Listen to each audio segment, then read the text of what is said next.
Meeting to order. This meeting is being held in the council chambers and is open for public attendance and participation. Can I have roll call, please? Chairperson Silman. Here. Vice Chairperson Brookman. Here. Commissioner Gill. Here. Commissioner Knorr. Here. Commissioner Sandu. Here. Commissioner Dale. Commissioner Campbell. Here. Okay, thank you. And we'll have Commissioner Rupi Sandhu, would you lead us in the Pledge of Allegiance? Please stand.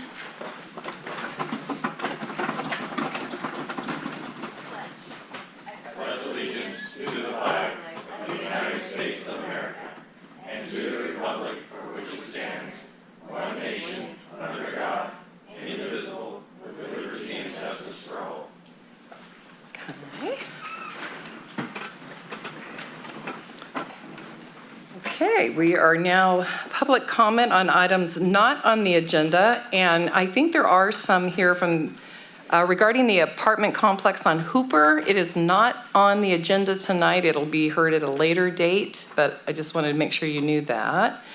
And I will open public comments. You are welcome and encouraged to participate in the meeting. Public comment on items not listed on the agenda will be heard at this time. Comments on controversial items may be limited, and large groups are encouraged to select representatives to express the opinions of the group. Members of the public submitting written requests at least 24 hours prior to the meeting will normally allotted 5 minutes to speak. And so with that, do we have any comments from the public on any items not on the agenda? Okay. Next page. So appearance of interest, members of the public may address the Planning Commission on items of interest that are within the city's jurisdictions. Individuals addressing general comments are encouraged to limit their statements to 3 minutes. And again, there was nobody, okay.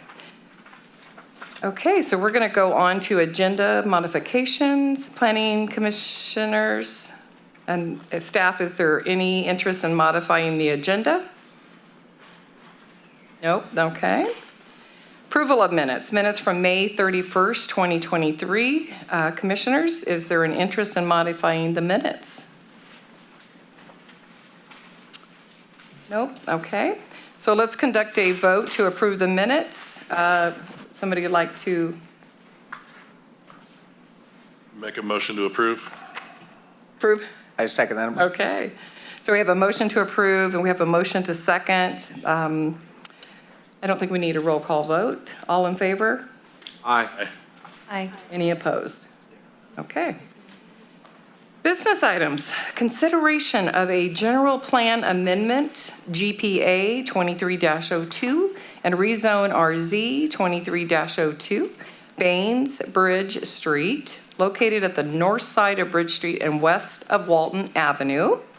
And Deputy Development Services Director Doug Libby, I give you the floor.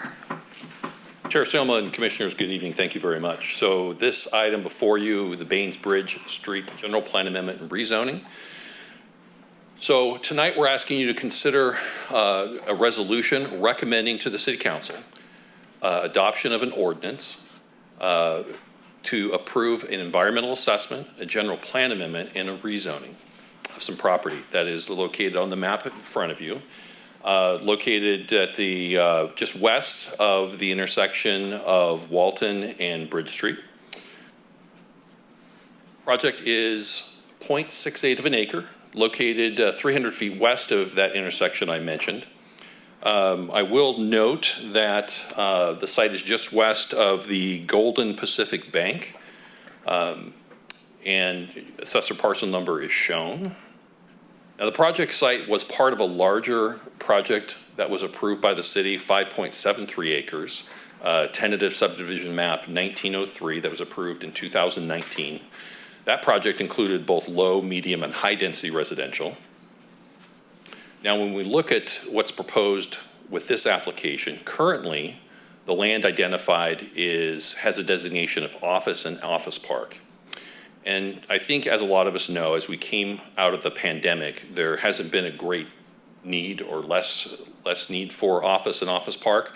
So the applicant is proposing a general plan amendment to change that to a medium high density, 12 to 36 dwelling units per acre.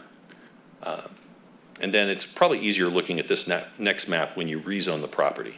And I think it would be helpful calling out to your attention, if you look just to the north of the property, the site already has existing to the north R3 zoning, so they're going to be changing it from the CO to the R3.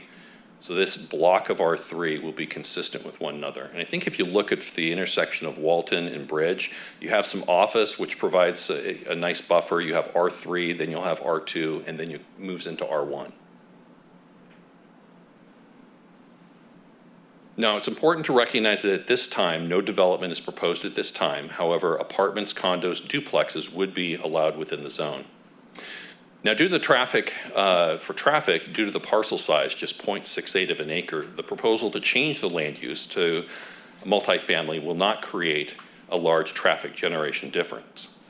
And I think it's important to note that on a different project, we had an analysis done in a traffic study that looked at the change going from office to multifamily, and it actually found that going to multifamily has less traffic impact than build out at the office use. Now, this project is subject to the California Environmental Quality Act. Based on the environmental assessment completed, the assessment identified impact areas in geology and soils, greenhouse gases, tribal cultural categories, which is pretty standard. Staff has determined that with the mitigation measures proposed, there's no evidence in the record the project would have a significant impact on the environment, and a mitigated negative declaration is recommended. So based on staff's analysis, we are recommending approval of the general plan amendment. And when we also take action to rezone property, because state law requires that the zoning must be consistent with the general plan, we have to make certain findings. We believe these findings can be made, and those are included in the proposed resolution that's before you tonight. So the recommendation: conduct a public hearing to make the findings, and adopt a resolution to make a recommendation to the City Council for approval of the environmental assessment, the general plan amendment, and the rezoning to change the zoning from an office to multifamily for the Bridge Street project, assessor parcel number 58080-005. And that will conclude my presentation, unless you have any questions. Okay. So I am going to call for questions. Is there any questions from the commissioner? None for me, thank you. Okay, you're good? I do have one question. You said there's no projects in the works over there. Did they already bring that to grade and put infrastructure in, or where's the standing on that? So they are moving forward on development on other parts of the site, but it's this site, there's not a project proposed Okay. at this time. Thank you. Okay. Questions? And it might just be for my clarification, but on page 2, it would be the top bullet point, GPA 23-02. The last sentence reads, the allowed density range translates to 9 to 24 residences that could be constructed. And then on attachment 1, 4C, so that's attachment 1, and then 4C, the last sentence said, this project to add property designated H-star will increase the city's capacity for higher density housing by 4 to 9 residences. Am I reading that wrong, or do those kind of, are? Yeah, so if you look at page 2, your first reference, in the middle of that paragraph, it does reference that the designation allows for a residential density of between 12 and 36 residences per acre. And so what the language further down that references the 9 to 24 is basically staff's best guess at what could possibly be established on that property. Because remember, it's only 0.68 of an acre. Okay. Okay. And then when it says 4 to 9, I'm just saying for people that are neighbors, or if there is potential questions about it, what could neighbors foresee seeing on that corner of that lot? They'd see 4 to 9 residences, or 12, or 9 to 24? My best guess would be you're probably looking in somewhere in the range of 9 to 24. Okay. And there's a lot of variables which could affect whether it's on the lower end or how they construct it to be on the higher end. Okay, Commissioner Sandhu, did you have anything? Nope, okay, go ahead. And if we approve this tonight, confirm that when they do come up with a project, that'll be brought back before us to approve the actual project itself? So in the zoning code, if you have multifamily housing, which is fewer than, I believe it's 25 units, it can be approved at the staff level. Okay. More than that, it can get kicked up to the planning commission. I believe it's over 90, 95 lots, then it has to go to the city council. Okay, thank you. Okay, all right, did you have, I'm going to open it up for public comment, I think. Let's see. Are we good to go to public comment? Okay. All right. So is there anybody here that would like to speak on behalf of this project? Okay. And I'm going to go ahead and close the public comment.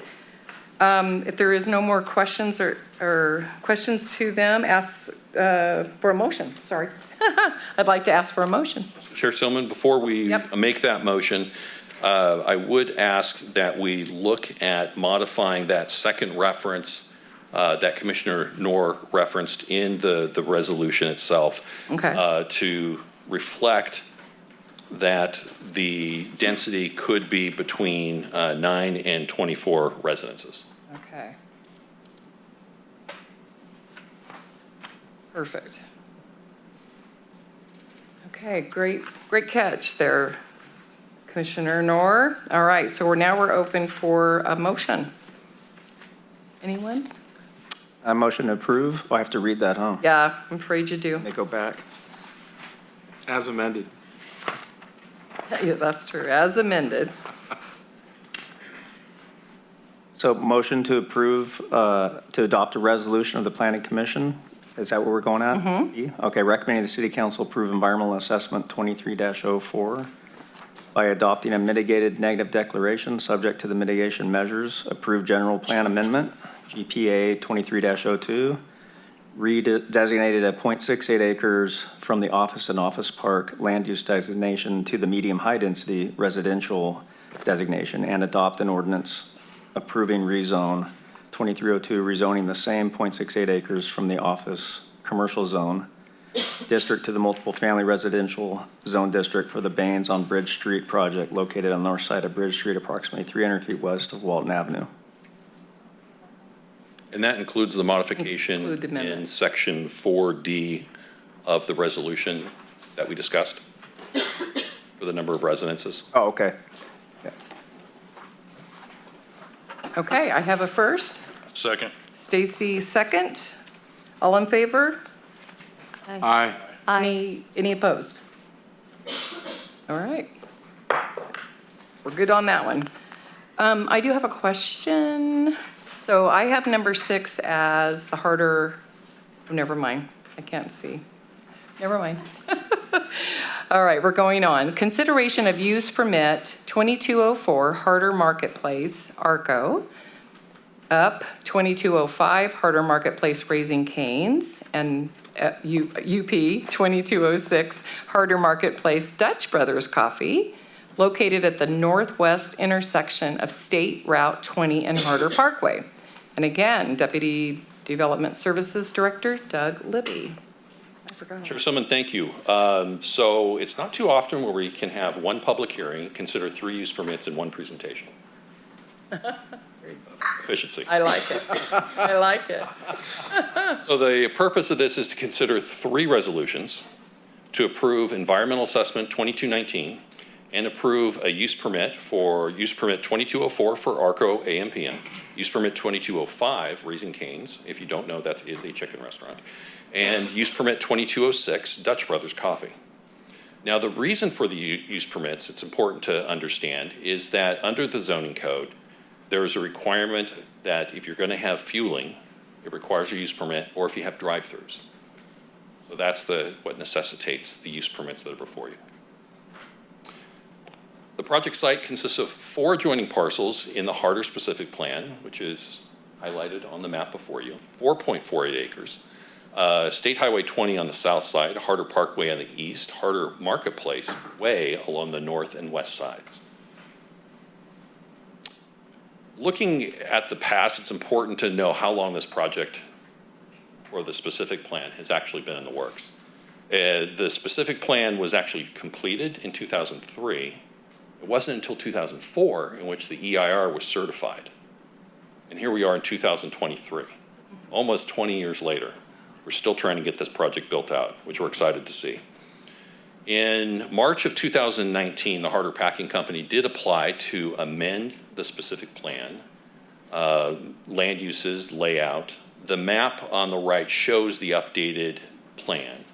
And that was approved by the City Council in June of 2021 with an addendum to that environmental impact report.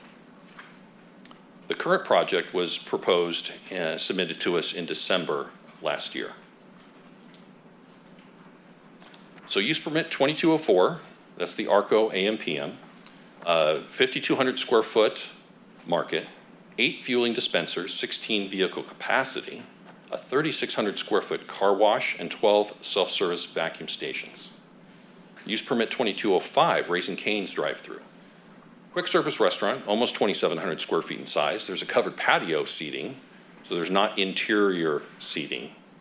1,291 square foot patio, dual lane drive-through, queuing for 20 vehicles. Use permit 2206, that's the Dutch Brothers. Drive-through, walk-up only, 950 square feet with a 336 square foot covered patio. Again, dual lane drive-through, queuing for 22 vehicles. Here's the overall site layout. And so from the map, from left to right is south to north. So along the intersection of Highway 20 and Harter Parkway is going to be Raising Cane's. Kind of in the middle of the project is going to be the ARCO AMPM with the fuel canopy. On the north side of the project, northwest, you will actually see the car wash. And then on the northeast side of the project, you'll have the Dutch Brothers. Now, overall site layout and landscaping, there's 4 parcels, but the important thing is, and I like that we have the use permits coming in at the same time because we can coordinate and have a unified design. The landscaping does exceed the zoning code's requirements. Now, with regard to compatibility, it is located in the specific plan, which has been planned for this use. Proposed and existing commercial land uses are on all 4 sides. And so, obviously, you know the Walmart shopping center, but I think it's important to point out that this undeveloped area to the west and to the north is also designated for commercial uses. Now, city services are available to provide services to this property. Now, with regard to traffic, there was a traffic study that was prepared this year. Nearby major intersections will operate at acceptable levels of service. What that means to me is that consistent with our general plan, our levels of service standards. Additional on-site space provided for vehicle queuing. If you look in your staff report on page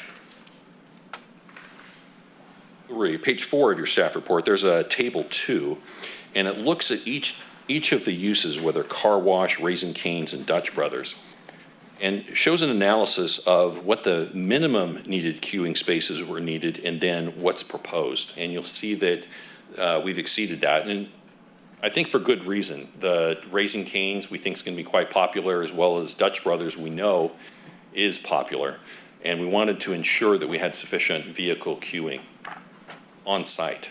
Now, Condition 11 restricts vehicle queuing to on-site only. Should there be some problems, which we don't anticipate, the city can reach out to the applicants and require changes be made, and those changes need to be done within a 24-hour period. Now, if they don't respond to the city's action, that could jeopardize their use permit, and that is all explained in Condition 11. Now, queuing distances for some off-site left turn lanes are required to be extended. Now, Condition 17 requires on-site traffic calming measures be implemented. and mitigation measures from the Harter specific plan have been applied to this application. Now, with regard to design review, the Harter specific plan design guidelines apply to this. Conditions added to ensure drive-through screening.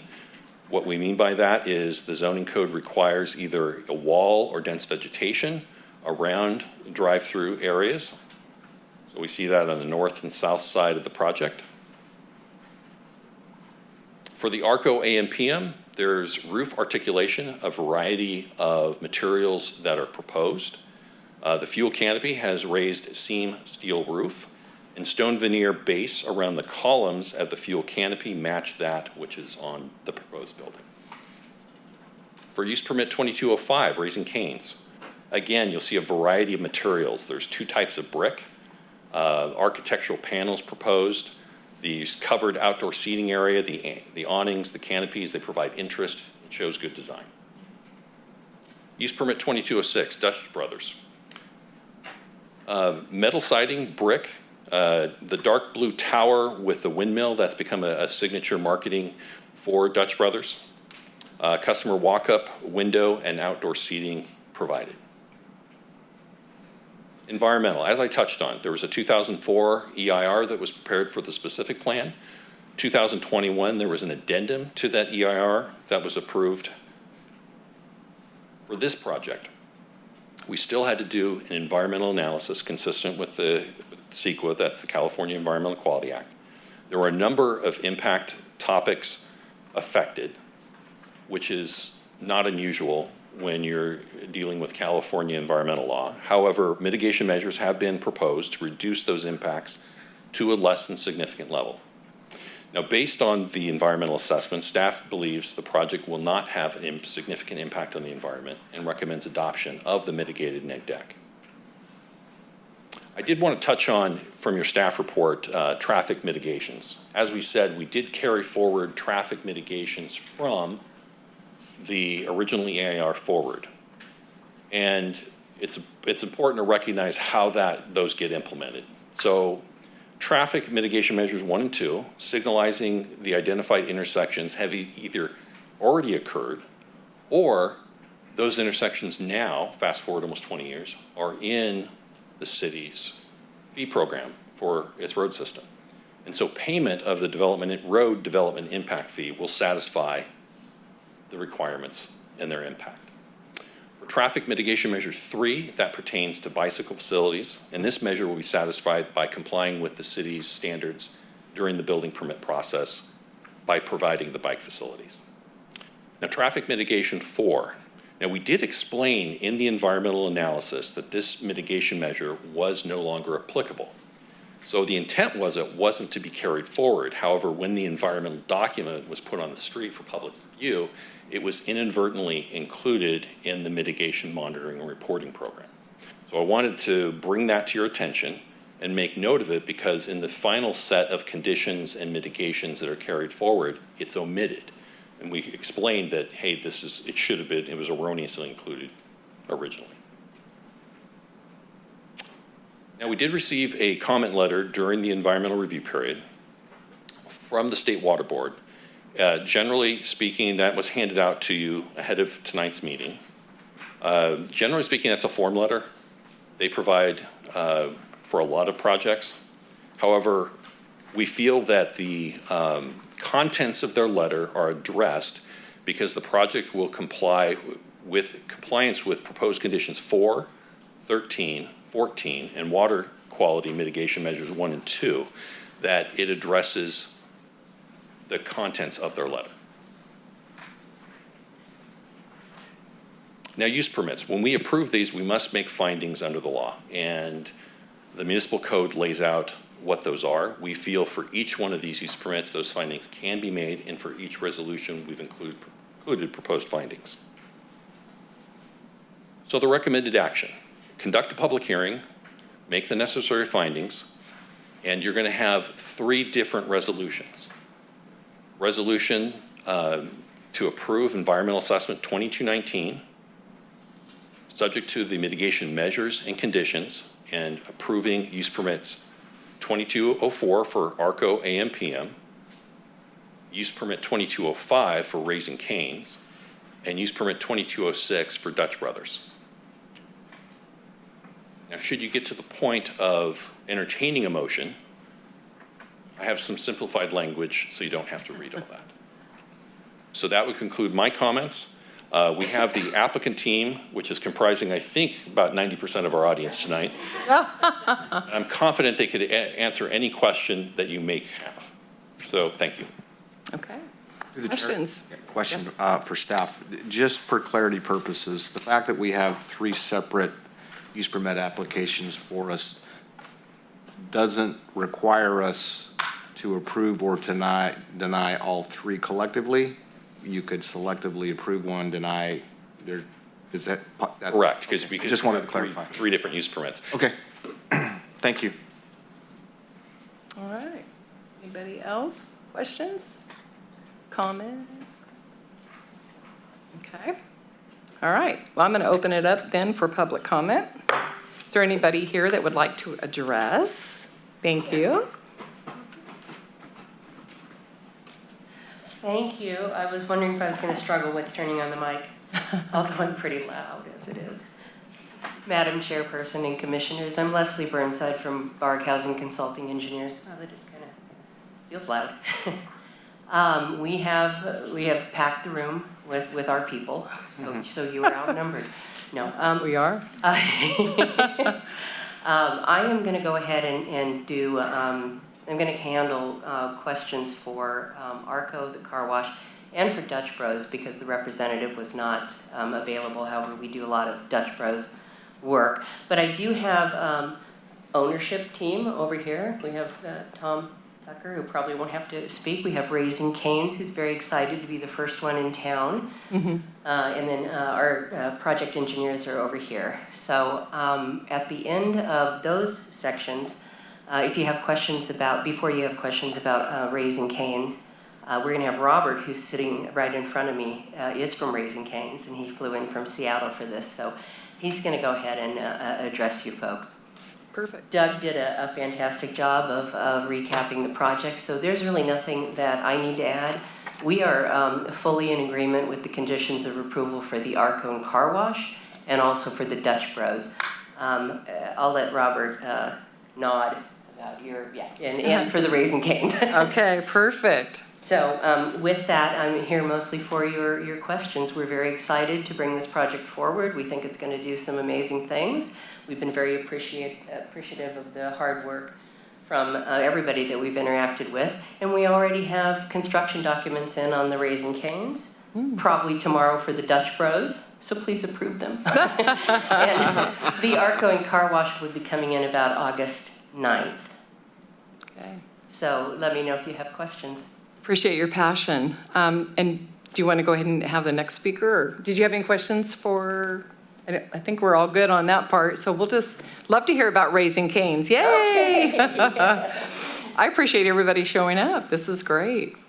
All right, is this still on? Yes. It is. I can hear you. I'm not sure if you all are familiar with Raising Cane's or not, and I'm not going to go along, with a long presentation here. I just want to make sure you all understand who Cane's is. And actually, I flew in from Dallas. That's okay. Our civil engineer is here, and she is from up in that area. But we're really excited. Obviously, we like coming to the town like this. This is first one in the town. I don't know if a lot of people don't know about Cane's yet up in this area. We've done quite a bit down in San Diego and Los Angeles, but this is pretty much our first few that we've done up in here. We've got a few in Sacramento.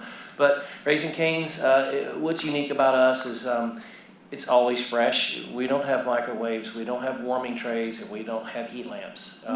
We have a very unique system that when someone comes on the lot, we have cameras there, and we know you're going to order chicken. That's all we serve is chicken. Chicken tenders. Chicken tenders is it. And it's, What a concept. So we have, it's fun to watch our kitchen because they're like, okay, somebody will say, hey, 3 people are coming in. They'll say, heard that, and they drop bird. We call it dropping bird. They start frying the bird, and they start doing the fries and the Texas toast. So it's fresh. And the other thing is, I want you to understand is that our managers, they're basically bonused and graded on how much ACI they do, which is active community involvement. So they're going to be involved in your community, and we like to say that we're the we're going to be your biggest supporters of your churches, school districts, nonprofits, anything like that. So once we get here, we need you all to come to that restaurant manager and say, hey, I need this. I need something done, and I need to help out our school, and we'll be the first ones to be there to do it. Excellent. Appreciate it. Any questions for Raising Cane's? If y'all don't know who we are, if you need anything. Also, this building is a new building for us. We've built it in Texas and a couple of other locations. I was able to visit one the other day in Texas, and I was pretty surprised how cool it is. We have an artist that makes our tables for us out of Arizona. It's really a neat looking restaurant inside and outside. It's National Chicken Finger Day tomorrow. There you go. And our founders. He didn't bring his dinner. That might be a problem, but that's okay. I didn't want you to fly it in from Texas, right? We'll come back tomorrow. All right. Go ahead. Sir, just one quick question, point of clarification for me. You can order inside, you can do a walk-in order and take out, sit outside or leave or go through the drive-through, correct? Yes, sir. Okay, Yes. perfect. Yeah, Yes. thank you. It is a sit-down. We have sit-down tables inside, and a lot of people come inside. We encourage it, so. Second question I have is, it's been rumored that Kentucky Fried Chicken puts an addictive chemical in Oh. chicken that makes you crave it fortnightly. So I'm That's hoping for, rumored about for, Oh, my goodness. Going rumored rogue about our again. cane He's going sauce, rogue. but Yeah. Thank you you, so sir. much. Thanks a lot. Okay. And then we have, we want to hear. Now, is this the Dutch brothers? No. Yes. Yeah. Oh, my nieces love you. What? She excited. Who doesn't at 14 years old, right? Well, in all transparency, so my name is Casey Held. I'm a civil senior project engineer for Barkhausen. Okay. So I am taking off my landlord engineer's hat, putting on my Dutch Bros engineer's hat. We are also the engineer of record for Dutch Bros. Dutch Bros is so excited to be considered to be part of this community. This is now the third location proposed in the area, second within the city limits, and noting the third in Marysville. It is a coffee shop company that has grown astronomically in the past 5+ years. And they're excited to continue growing, being part of a community. And I won't make this too complicated. Happy to answer any questions you have, and the broistas of Dutch Bros are happy to continue serving you. Yeah. Any questions? No, but I do love that you hire, obviously young.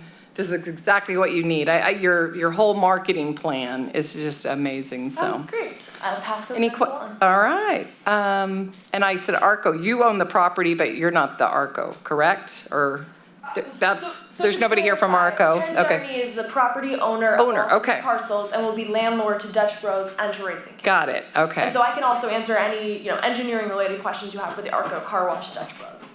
Got it. We're Nope. both the We're Arco and team. the car wash. Got it. No, it's a great product. I It looks like. assumed you didn't have questions about them, so. No, we're good. I think we're good. Everybody? Okay. Well, with that, anybody else would like to speak before I close the? Okay, I think we're good. I'm going to close public comment. I'm going to bring it back to the commissioners and find out what your pleasure is. Anybody want to step up on all that wording that Doug said that he would take care of? Who's going to raise their hand? All right, Jeff. All right. Commissioner Sandu? So whoever chooses to make the motion, so all you need to do is make a motion for the recommended action as reflected in your staff report. That's it? I'd like to make a motion that we, She missed it. What Doug said. no? No, she was going to do it. That's okay. Oh, no, please go ahead. Yeah, go for it, Ruby.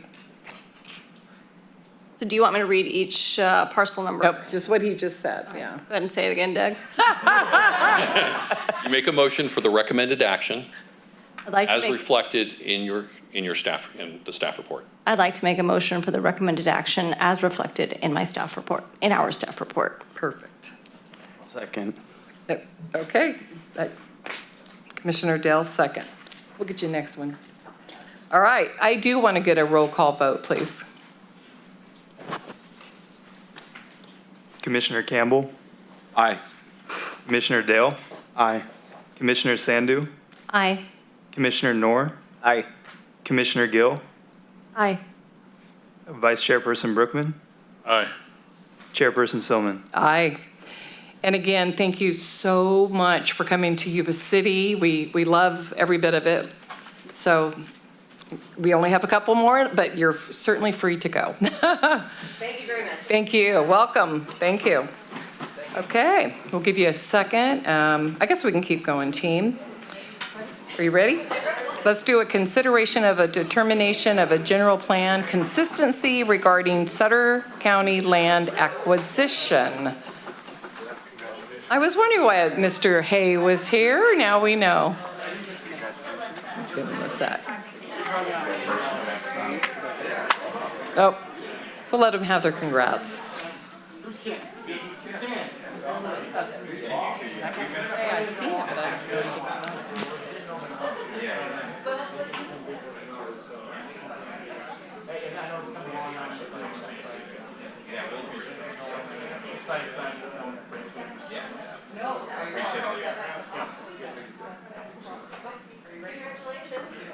Ready to go.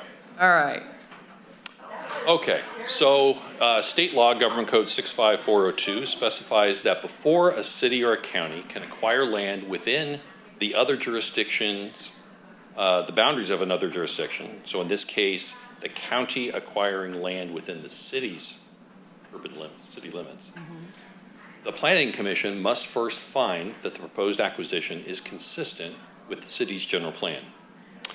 Now, Sutter County is proposing to acquire 4 state-owned parcels, 2 of which are located within the city limits, for the purposes of developing parkway consistent with the city's 2002 Feather River Parkway Strategic Plan.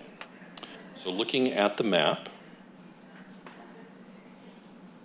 so the 2 city parcels, you'll see a long linear parcel along Shanghai Bend Road, and then just to the east of the residential area is the other parcel within the city limits.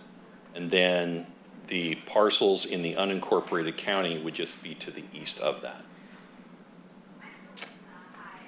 So the assessor parcel ending in 66, 4.08 acres, located on that south side of Shanghai Bend Road.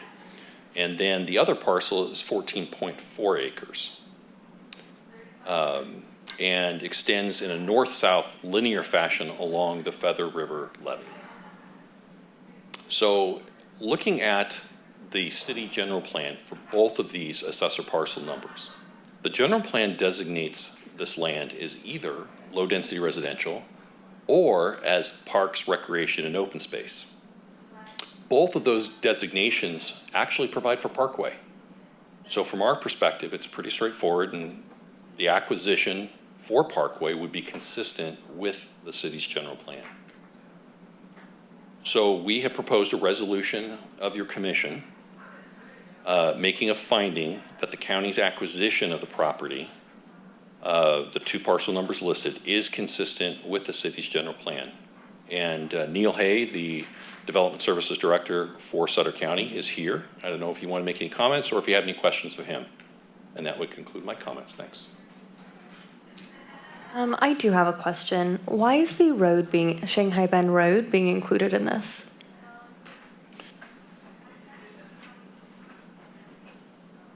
I understand the second parcel. So this piece of land right along through here, yeah. So you would never know that the land was owned by the state, but it is in fact owned by the state. And so I think there's some discussion where the county may want to transfer that to the city ultimately, but for right now, the land would be proposed to go from the state to Sutter County. So yeah, it was actually a surprise to me to find out that that was actually state-owned land along the south side of Shanghai Bend Road. So who maintains the road? Yuba City does. Okay, so regardless of who actually owns the land? Correct. Okay, thank you. Any other questions?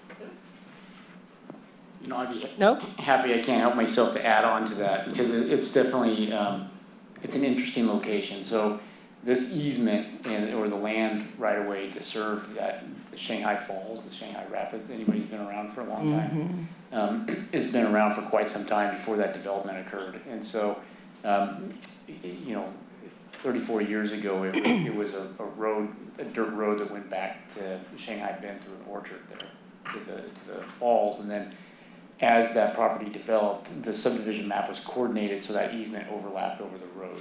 And so when you actually turn, there's a sign along the park that says fishing game easement, fishing game property.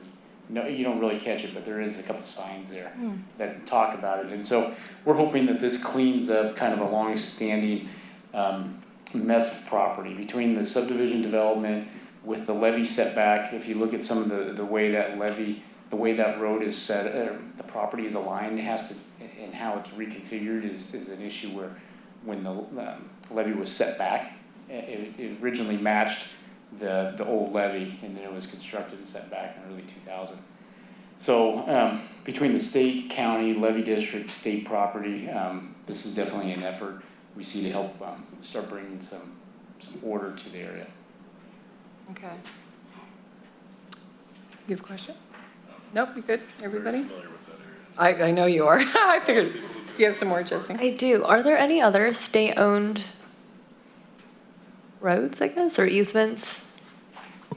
That's just out of I curiosity. mean, definitely you could add to this, but they're all over the county. That's a good question. And then the levee districts, along the levee, there's state access, and then state easements, state property. And so specifically to Fish and Game, I would kick it over to Neil on that, but they're definitely all over at different spots. You know, out in Sutter, there's kind of a, you know, some come to mind, but there's these little niche places, the BLM, the state property, and then there's accesses, and then how they've changed over time. So will this has nothing to do with the Parkway, all the way connecting Parkway projects, do we know? Or is that, Neil, maybe you can answer that. Over to the county. I mean, is it part of that master plan? Good evening. So as Doug and Ben mentioned, I'm Neil from Sutter County. Potentially in the future, so the Sutter County, the Resource Conservation District is the one who kind of has been working with the state on this matter and kind of has brought it to the county and to the city's attention. So we appreciate your consideration tonight. The county and the Resource Conservation District previously had applied for a Federal Park Service grant, actually to do the design of the parkway for the southern segment.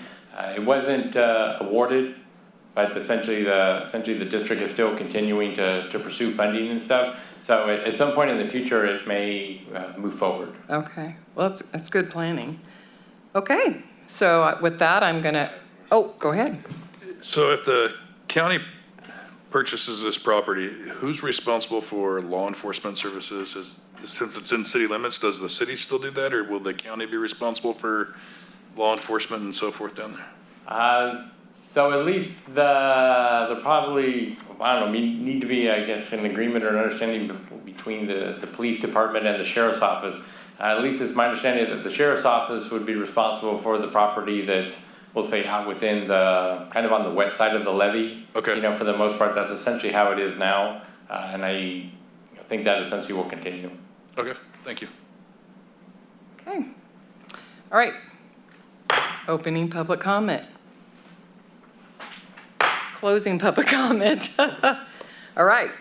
Justine, are you ready for a vote? I am. Okay, she's writing at the bit over here. Sorry. Before we vote, I just have an administrative, and I know we don't have a representative from legal here, I don't think, but is there anything that precludes me as a county representative from acting on this? I wouldn't think so, but. I think so. Okay, all right, thank you. That's all I had. Good question, though. Go ahead. Lovely. I'd like to make a motion to adopt a resolution of the Planning Commission of the City of Yuba City finding Sutter County's acquisition of property identified as APN number 55010066 and 55010019 is consistent with the City of Yuba City's general plan. Okay, can we get a second? Second. All right. Let's do roll call vote. I want to give Aaron something to do. Commissioner Campbell, Aye. Commissioner Dale, Aye. Commissioner Sandu, Aye. Commissioner Knorr, Aye. Commissioner Gill, Aye. Vice Chairperson Brookman, Aye. Chairperson Silman. Aye. Thank you. Okay, so We're on future agenda items. So again, Doug Libby, future agenda items. Yeah, so next month is going to be apartment night.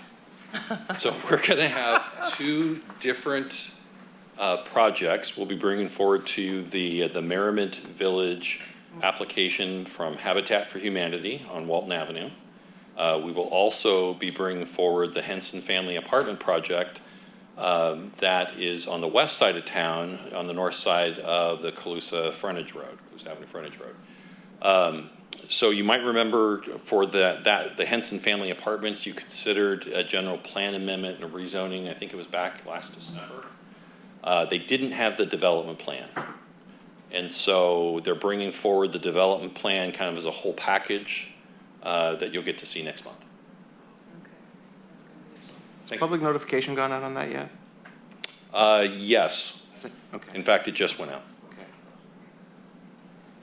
Just curious when the responses start coming in, because I'm getting them already. What is the date of the next the next meeting? So, well, the next regularly scheduled meeting, Chair Simlin, would actually be August 9th, but we will be canceling that meeting. So then we will reconvene, plan to be back on August 23rd. 23rd, perfect. I have a vacation in between. Okay, thank you very much. Great evening, Mr. Libby. Ben Moody to provide updates. All right, so I don't want to mess up our timing here. We're making pretty good time. Yeah, I'm just saying.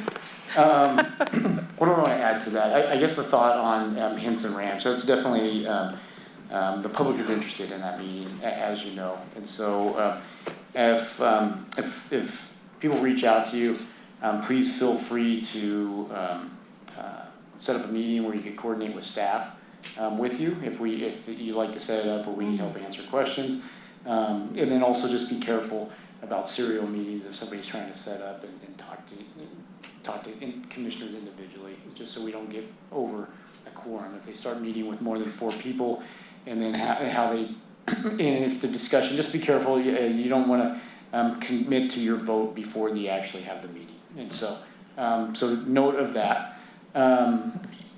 We're definitely cognizant of that, and anything that we could help with staff, if there's questions, we could pre-meet. Doug's around, we could schedule time to go through anything that comes up. And so, and if we have public comment, we'll try to forward that over to you as it comes up. That's the one on Hooper. Calusa Frontage. Yeah. Between El Margarita and Hooper. What do I got? Just real quick, what's been updated for the last couple months? The rezone for West Walton, so that kind of high density R2 that came before you, that was approved at City Council at their past meeting. So that project is done, is entitled and ready to go. So we'll see if action comes with that. LAFCO is a big thing. I mentioned it, I believe, last time at the last LAFCO meeting, and recent action at City Council. We've entered into an agreement with LAFCO for the city's Doug Libby to be the executive officer with council support by Sutter County. And so in a partnership, Doug will be the executive officer.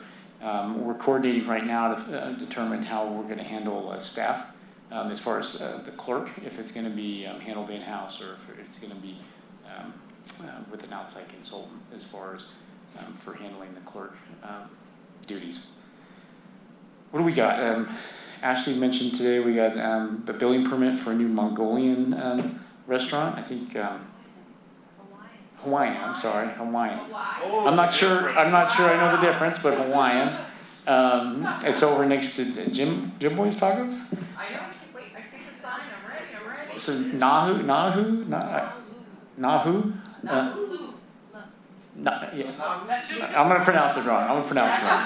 So moving along. This isn't the linguistics course you're looking Yeah, Raising Cane's, as you heard, they submitted the building plans, the construction plans, so we're gonna start, with the entitlements now being pretty much complete for that, you'll really start seeing some activity with the buildings being permitted and the construction start on those sites. I would just add to Doug's presentation, it was great. I think it's those projects like that, there's been a lot of work behind the scenes over Yeah. time to make them run pretty smooth.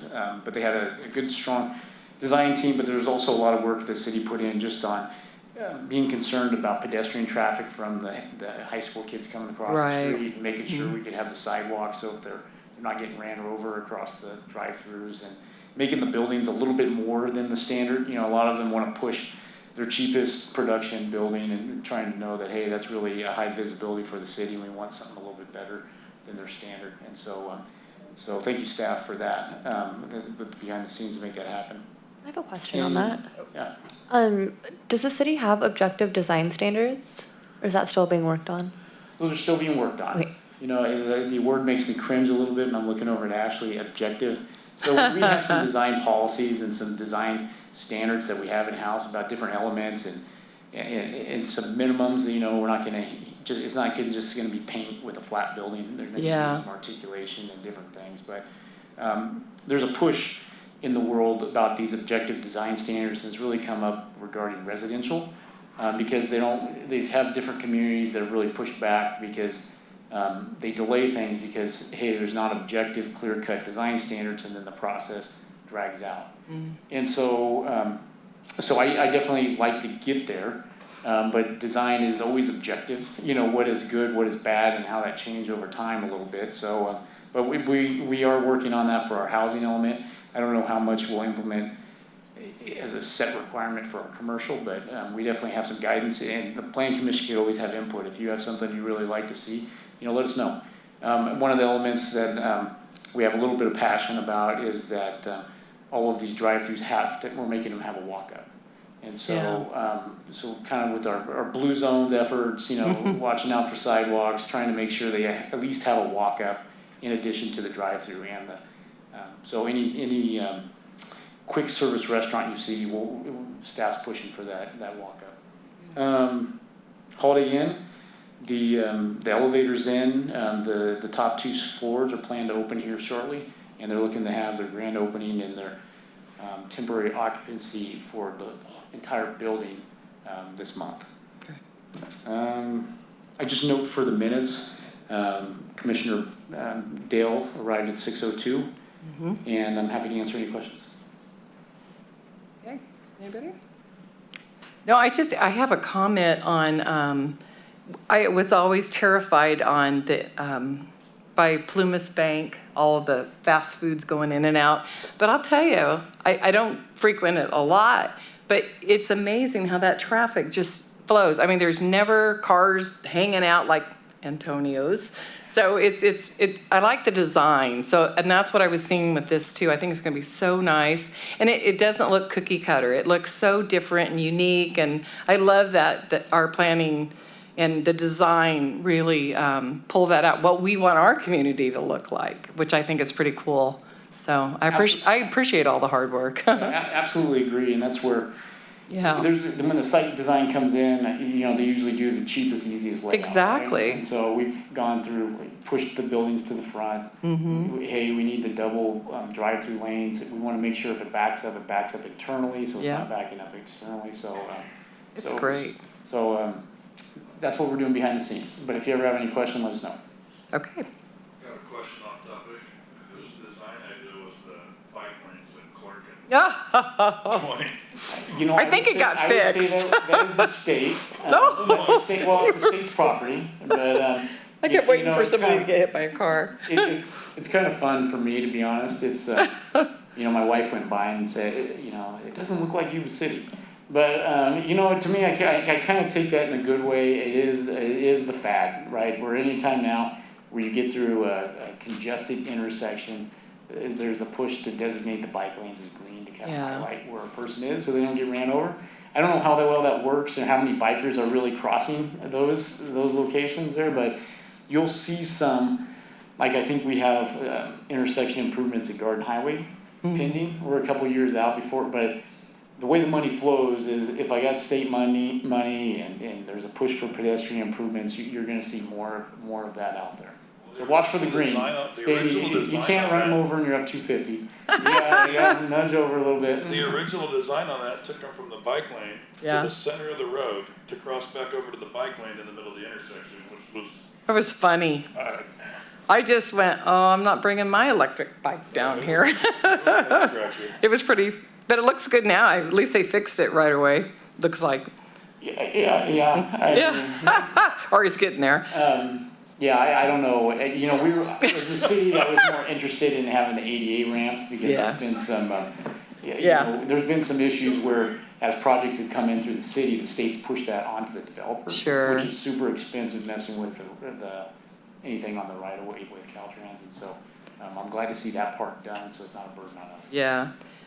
Okay, thanks, Ben. And over to Commissioner Campbell. Anything for Sutter County? No, it's actually been quite quiet. That's really Nothing going, huh? No. No truck yards? No, nothing? Okay. No, we've had Sorry. a break from the truck yards. Okay, good. All right, well, unless there's anything else, I'm going to call the meeting closed at, guess what, 6:50. Not a record, but that's okay. We had a lot on the agenda.